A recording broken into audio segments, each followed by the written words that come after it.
and welcome to the 916, a food podcast about Sacramento. I'm your host, Max Connor. I'm joined with my co-host, Neil Little. Typically, we try to take you behind the scenes of people who are making your favorite dining experiences happen in Sacramento.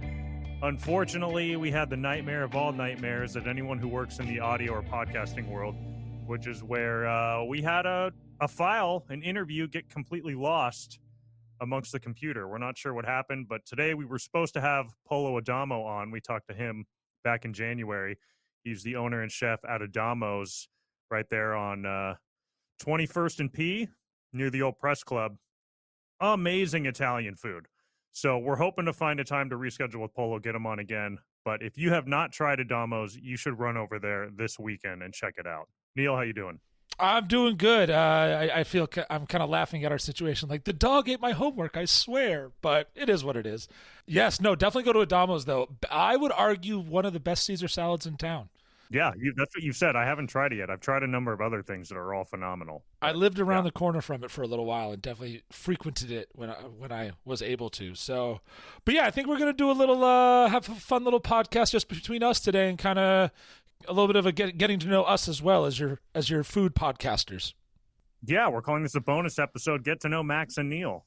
So if you don't care at all about that, then you can hit stop right here if you like. But if you're interested to learn a little bit about our food foibles and idiosyncrasies, this will be, 10 or 15 minutes of that.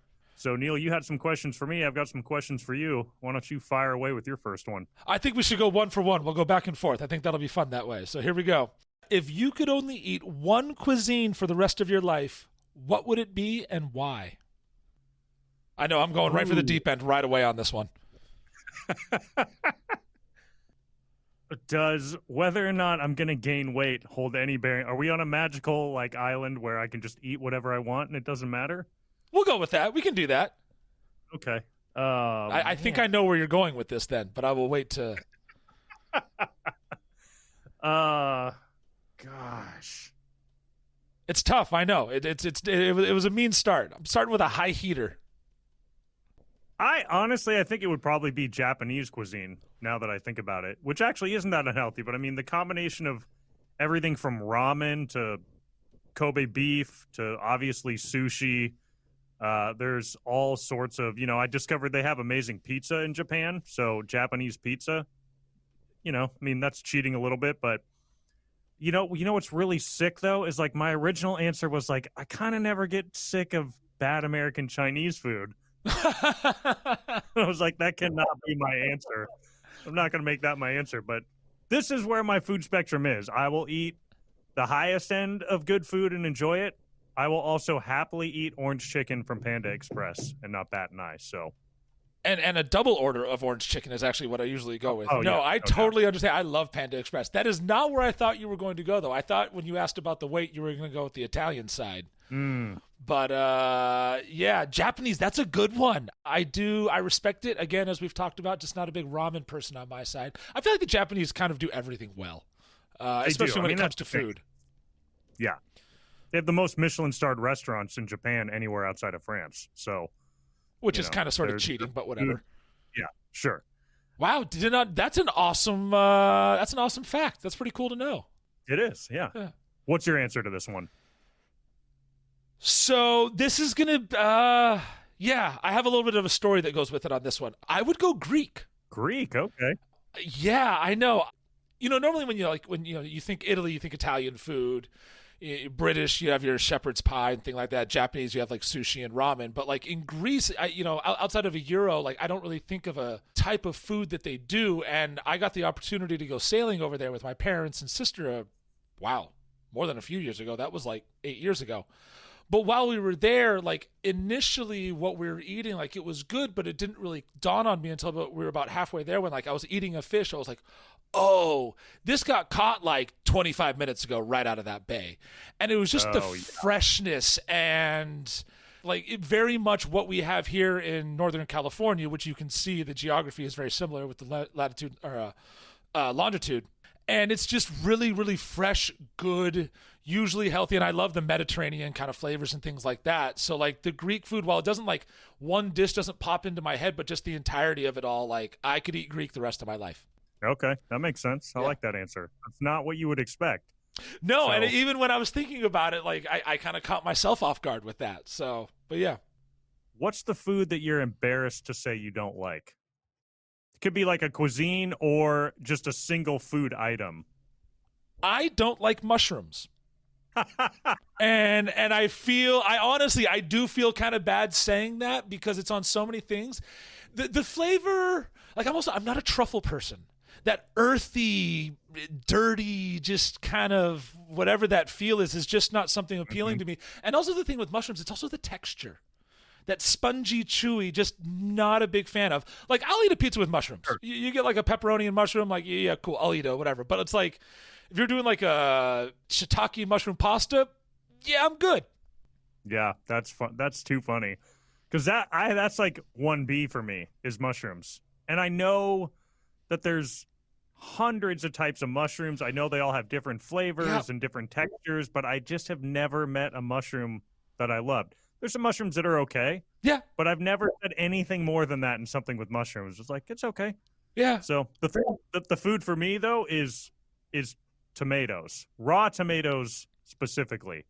But I can't do tomatoes. I've tried every type of tomato. I've tried the most expensive, most delicious heirloom tomato that the Sacramento Valley has to offer. And so here's the thing. I'm convinced it's not the texture. People are always like, yeah, I guess the texture's weird. No, it's not the texture.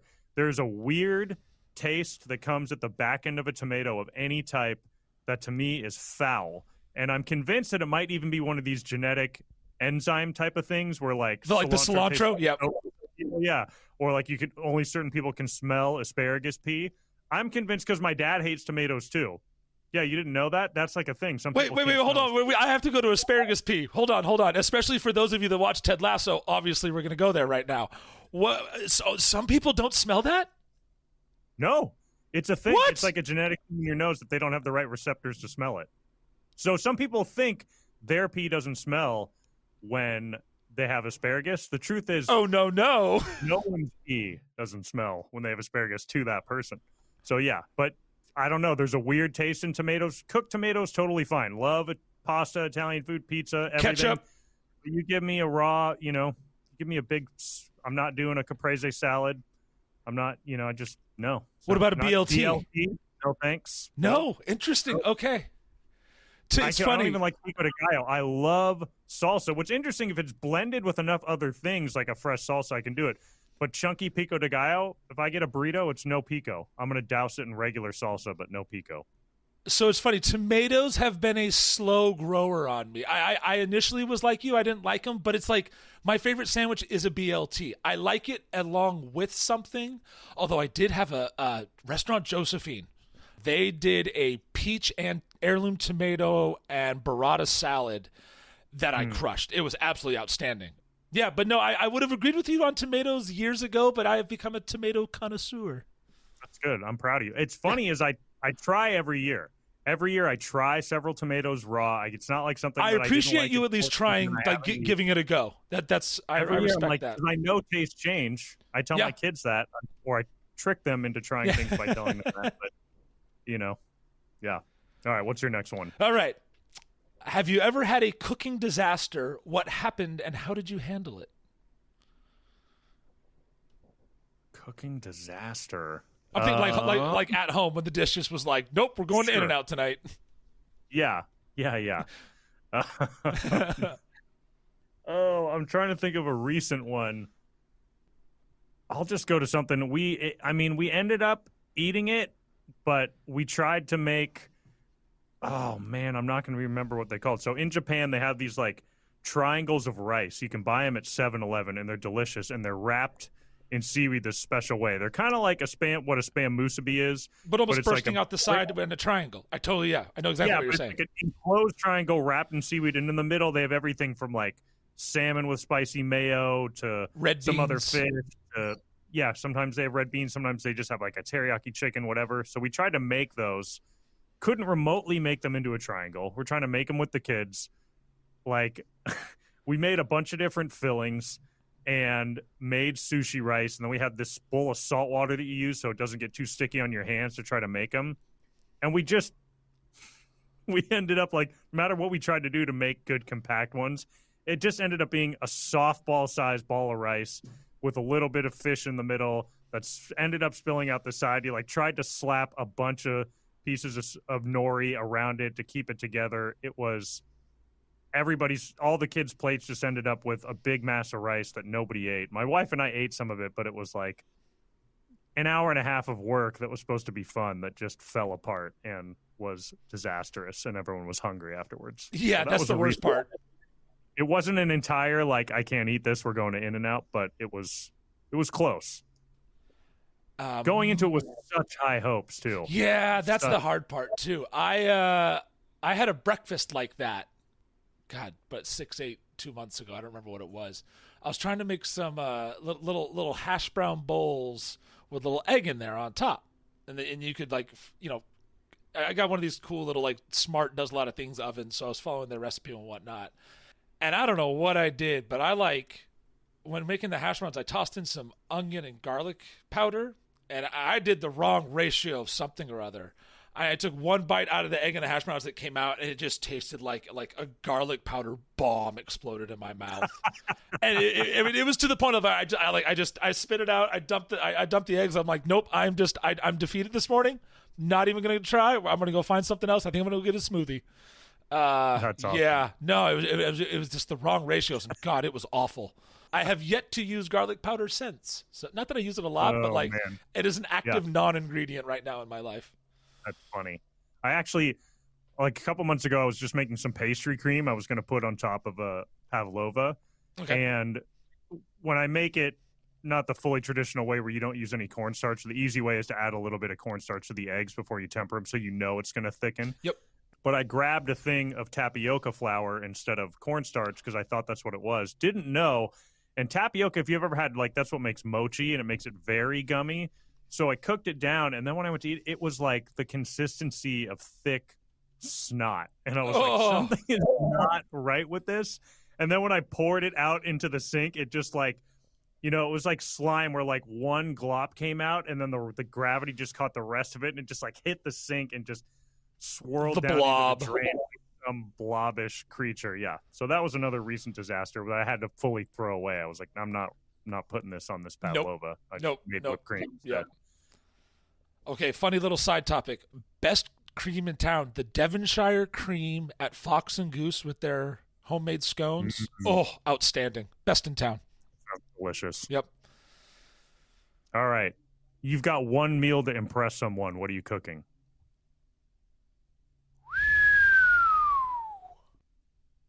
I need a definition of a someone here, though. Like, am I making a fancy meal or just like a meal that shows who I am? We're going to say fancy. We're going to say fancy. Okay. We're gonna say head of state is coming over. Okay. Fancy meal.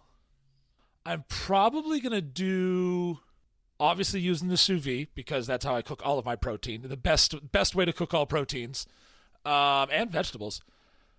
Oh, man, you're making me think. Yeah, I think I'm probably going to do like a pork chop with like apple chutney and pickled something or others on top, something like that. A little creamy polenta on the side with like gotta get some maybe a little bit of spicy polenta or something. I think that sounds good. I think I'd go that route. Yeah, kind of that route there. I think that's what I would do. That was a good one. That's hard to do. I'm not a fancy person, so it's yeah. And with the sous vide, it just is, you sous vide it to your exact temperature, 135, 140. Put it on, just get a quick sear on it, and it looks like you're like a Michelin star chef. It's like, nope, I just cut the bag open. How about you? What's your fancy meal, sir? I think I'd probably do, I made this a while ago, and it shocked me how good it was, but honestly, just like chicken, like boneless chicken breast, but with the skin on, just seared and cooked in the oven, but also in the pan with a bunch of like fresh root vegetables, golden beets, regular beets, carrots, parsnips, and then just work that down with a really good pan sauce after the fact. Some brandy and, thicken it up a little bit and then just drizzle that over the top. Like, I couldn't believe that was off a Gordon Ramsay recipe I found. And I was like, this is one of the best meals I've ever made at home. Simplicity. And yeah, right. Chicken's such a good protein when done right. And I think would impress too, because if you can do a chicken breast like that right, if someone's going to go chicken and then they're going to eat it and be like, oh, dang, this is incredible. So rather than just like an expensive steak or something else where it's like, yeah, okay, steak and potatoes, cool. Yeah.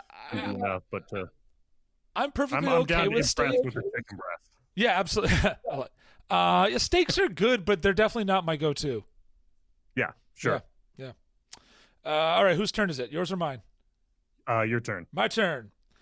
What is the most unusual ingredient you've ever used in a recipe, and how did it turn out?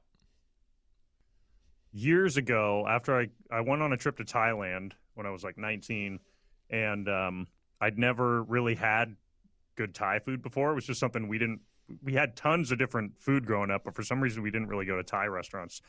And I fell in love with pad Thai, and so I came back and I got a Thai cookbook and I had a recipe for pad Thai, and it called for shrimp paste. And so I went and bought the shrimp paste, and I opened the can, and it was just like right out of the gate, like, whoa, that's disgusting. And come to know now that like clearly this jar of shrimp paste had gone bad. Because look, shrimp paste is a powerful ingredient, even much more powerful than fish sauce, but it was like, it's one of the things where you were like, this does not seem right. This does not seem right. But I don't know what I'm doing. I'm like 20. I've barely eaten Thai food. Like, whatever, right? And it called for like a teaspoon. So it's like, maybe it's just one of those things like fish sauce where you just put a speck in and it adds an umami flavor that you don't really notice. Put in a teaspoon, fully ruin the entire, all you could taste in this pad Thai was rancid shrimp paste that I bought. So yeah, that's both a gone wrong and exotic ingredient that I've used. That's pretty good. Yeah, that would ruin a lot very quickly. I'm impressed you had the ability to go back to pad Thai. That might ruin it for a little while, even if it was the right, like even though it was bad. Yeah, but, you know what? And that's a good tip for home cooks. Like if you're just learning, but something definitely seems wrong, stop. Trust your gut. Yeah. Don't ruin your gut. Your turn. How about you? What's the most exotic ingredient you've used? Oh, a couple summers ago, I cooked octopus at home. Ooh, nice. It was really, really good. Yeah, I had it in like a olive oil, caper, lemon, parsley, oregano, olive oil kind of marinade for 24 hours prior. And then you cook it in the marinade. I sous vide it, cooked it in that, and then took the octopus. I bought it from Sunfish, broke the whole thing down, cut it up, cut the beak out. It was a whole experience. Ooh, nice. It was fun. Yeah, it was cool. And then just flashed it on the grill outside, super hot, give it a quick sear, and I used the sauce, that olive oil concoction, drizzled over the top. Oh, my God, it was so good. Yeah, love octopus, and so that was a fun one that I kind of played around with. Again, cool. The sous vide just makes things easy. Like, you can't butcher the cooking on that. So after that, it's just all flavor, and that's just, it was all good stuff. Again, back to this is why I go Greek, apparently. News to me. There you go. Yeah, that sounds delicious. Yeah. Your turn? What's your favorite just basic summertime classic dinner? What are you whipping up on a warm Wednesday night? Pizza all day. Just gotta have some dough ready. Have a starter in the fridge or in the fridge outside. Just have some dough ready. Yeah, my mom getting me a pizza oven a couple years ago. Like the simplicity of it as well is just fun, and you can do whatever you want. Like you want to, like you don't like tomatoes. Well, we're not putting tomatoes on that one. Sure. Yeah, just pizza oven, especially because it's outside of the house, so it keeps the house cooler. So that's a big up as well. How about you? Probably like chicken thighs with a sort of. Soy vey makes this marinade now. They call it Chinese marinade, or maybe they call it hoisin garlic now or something. But yeah, like hoisin, not teriyaki, but like hoisin garlic gingery marinade, grilled with some sticky rice and some grilled asparagus. Yeah, that's something I'll eat at least once a week during the summertime. So the grill is my weakest cooking area. I'm just not confident at it. It's funny. I've always had a grill, and I just kind of look at it. It's just kind of there. Yeah. I end up using the pizza oven or whatnot. But yeah, I'm just not confident on the grill. I'm not really sure why. Like, one of my areas I want to improve upon, obviously. takes time, and you got to be out there. You just got to kind of do it. Commit. I got to mess up. I'm just so like undercooked chicken. Like I watch too many Food Network shows. Sure. Obviously, like undercooked chicken is like the death sentence, and it's like I never want to do that, and I just Right. I got a food thermometer. Like I can do it. I just don't. That's why I like chicken thighs, because they're like easy to tell when they're done because they're not thick, and they're a lot more forgiving, obviously, because they have so much fat. I just like chicken thighs better too. Yeah. Who doesn't? Come on. Okay. My turn. If you could have a meal with any historical figure, who would it be, and what would you serve? Who?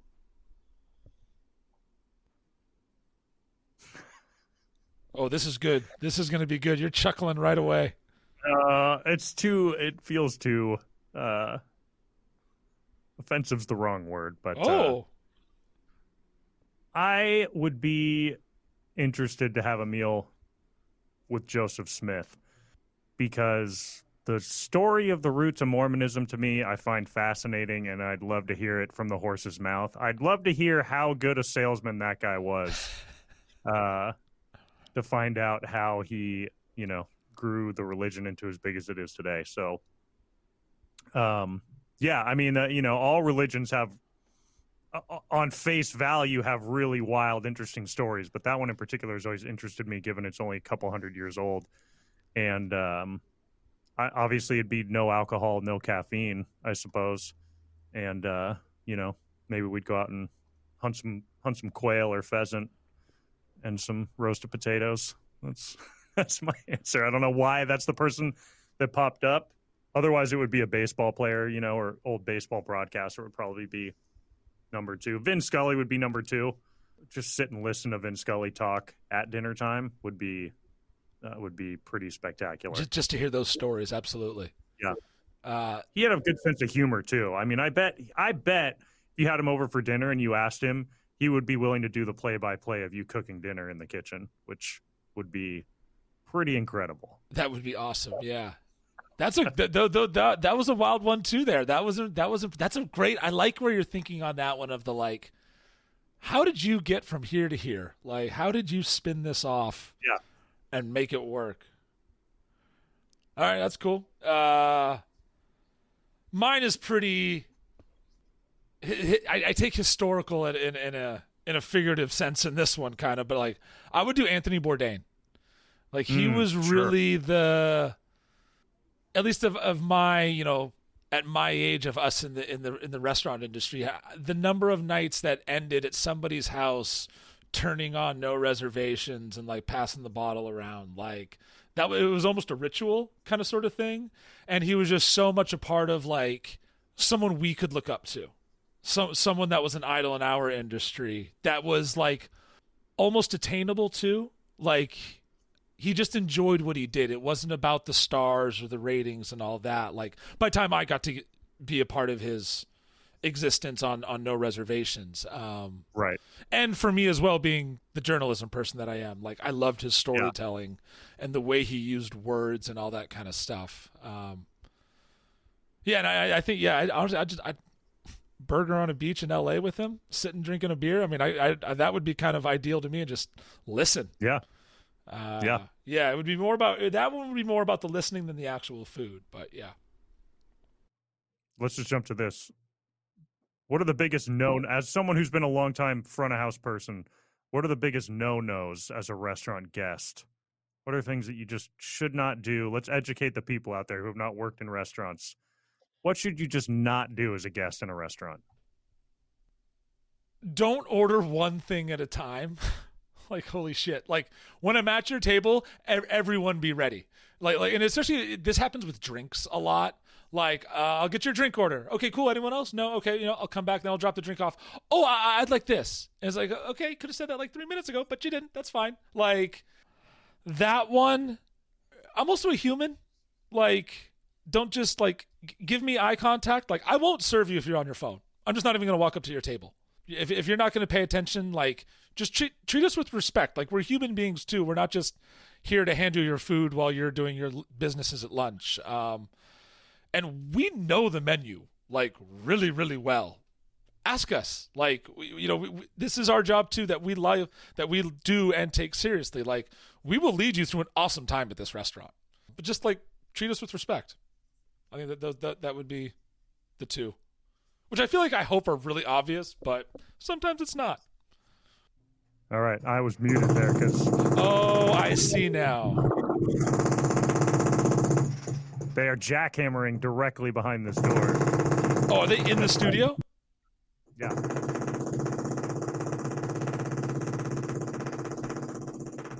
Well, that's the end of this episode. Yep. Neil, I'm going to hit mute. You take us out. All right. Yeah, thank you for listening, everyone. Max is currently being attacked by jackhammers directly behind him. We've got a lot of great things coming up, some big names in the restaurant industry and some smaller ones that we want to get you to know about. So for Max and I, we are signing off, and we will see you again in 2 weeks. Adios.